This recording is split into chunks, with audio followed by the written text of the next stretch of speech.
Hi, my name is Azim Jamal. I'm here at SeaWorld at the Isaiah Fest, and I'm here to interviewing Thom Scott, one of the great guys who I admire a lot. Welcome, Thom. Thank you, Tell us something about your background, what you do, and then we'll talk about how giving plays a part in your life. I'm a marketing guy, which some people would think is a little incongruent with giving in some worlds, but to me, giving is the entire basis of what I do as a marketer.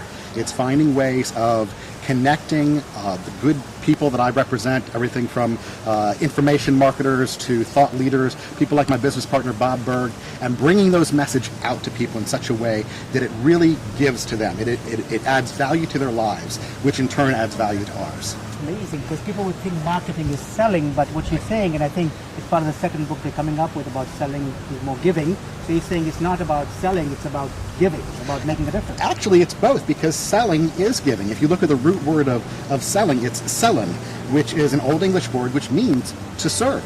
And I think what's happened is, over time, we've gotten away from that idea of selling as a service to someone else, and it's almost something we feel like we're doing to them and not for them. Wow. So I was wondering, you are a managing director of Bob Scott Partnership, which is a really big conglomerate. And I was wondering, where do you get time to give? But what you're saying is that it's so much natural the way you walk, talk, breathe, live, and give, and because it's part of your business and how you grow. Some people view giving as a strategy. I view it as a way of life. It's something you just do because you breathe and you give to others. And so in marketing, whether it's being on Twitter, like let's take Twitter for an example. On Twitter, the people that you find build big followings very quickly are those that are always looking to add value to other people's lives, either by the things that they tweet, having messages which uplift and enlighten and help, or whether it's posting blog posts and they link to that give to other people. Look at Warren Whitlock, one of our good friends. Yes. He's built his following by being a giver himself as well. It's just about the law of reciprocity. Absolutely. That's what he says. I guess the same applies in the blogging world. Absolutely. The more you give, the more you get. It's a natural function. You don't have to feel guilty about it. Just receive it and give more. And you find that happen in your personal life too? Oh, absolutely. First of all, I don't know how you can have a marriage without being a giver.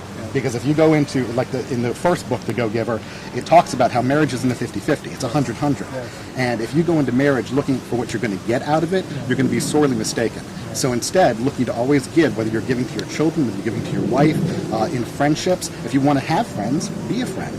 It's the natural flow of nature. In today's recessionary times, where times are difficult, people say, where do I give and how do I give, and I don't have anything to give. What will you say to them?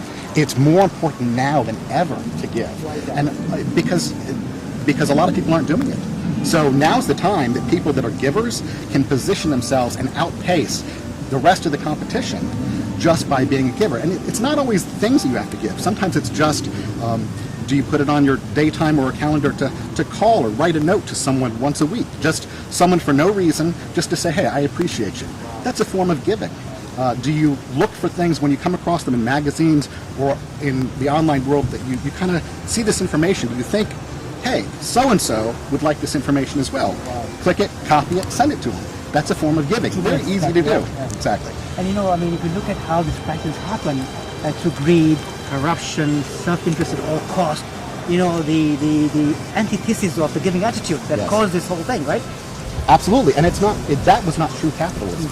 That's corporatism. That's the government colluding with certain corporations in order to give them special powers that other people don't have. True entrepreneurialism, true capitalism, the heart and soul of what I believe is the blogging and Twitter sphere and everything like that world, that's adding value to other people's lives. That's true capitalism. It's an exchange value for value. And what you're saying is basically in these troubled times, it's a good opportunity to reflect on your true values and principles, to rearrange your priorities, to focus on what matters more, and to give. Absolutely. It's a huge opportunity. The other thing that people can give that they don't think of is their own authenticity, who they really are. Thom, you're talking about the idea of authenticity, and it's such a powerful concept. It should be so natural and so easy for people to be authentic because it's who they are. And yet it's so difficult. Why is that so? It's just an amazing thing. I think it's something that happens from the time we're kids on. Kids are automatically themselves. You look at a 2-year-old, 3-year-old, 4-year-old, they are who they are. And over time, however, they're kind of scolded oftentimes for being that way. Not just redirected, but scolded. And sometimes it becomes a situation where I think we look to others too much for validation of who we are instead of being who we are. And people don't understand that being authentic is a form of giving. Have you ever been in a room with people where someone says, boy, I'd love to say I was the greatest person in the world, but I got to tell you, I just had a fight with my wife on the way here. And all of a sudden there's this relief. There's this feeling across the room of, oh, it's not just me. That was a gift. That was a gift that person gave to be able to live life openly like that, to say, this is who I am. I don't have it all together in all areas of my life. I mess up, I misstep too, and it's okay. Let's all work through this together. That's a form of giving. Amazing. So it's just when you open up and you connect at a very deep level, because you share something that is so personal, makes you not perfect, but human and in its own way very powerful. Absolutely. As we've talked about before, you mentioned Oprah. Yeah. Oprah's a prime example of all the struggles she went through her life. She would not be nearly as big as she is today in many ways if she was not willing to share her own struggles along the way. And her guests, likewise, most of them, when they connect with people in a big, big way, it's because they're willing to live their life out loud like that as well. I was reading about Oprah when she said, when she was young, she always to lie about her family because she had a dysfunctional family. Can you imagine if she continued to lie, where she would be? Today she's the richest woman in the world. And precisely what he said, when she started to open up and become authentic, the world embraced her, right? Right. Wow, amazing. And for the bloggers and the Twitters that we're here with at Isaiah Fest, even more so. I mean, it's the ones that are authentic, the ones that are truly themselves and that share the good, the bad, the ugly, everything. Those are the ones that really connect with people on a whole different level. I mean, you talk about in the power of giving. This is all part of that. Tell us something about your business. What's your goal? What's your mission? Where are you going? It's getting bigger and bigger all the time, which is part of your, I believe, the giving pushing you where you go. But where is it going? What's your goal? Okay. Well, absolutely, the power of giving, as you so wonderfully stated, in the Go Giver, that's really our core of who we are. We're about helping other people learn how to profit in their lives through giving. And one thing that we found in the book, The Go Giver, is that the fifth law, being open to receive, is the one law that most people have trouble with.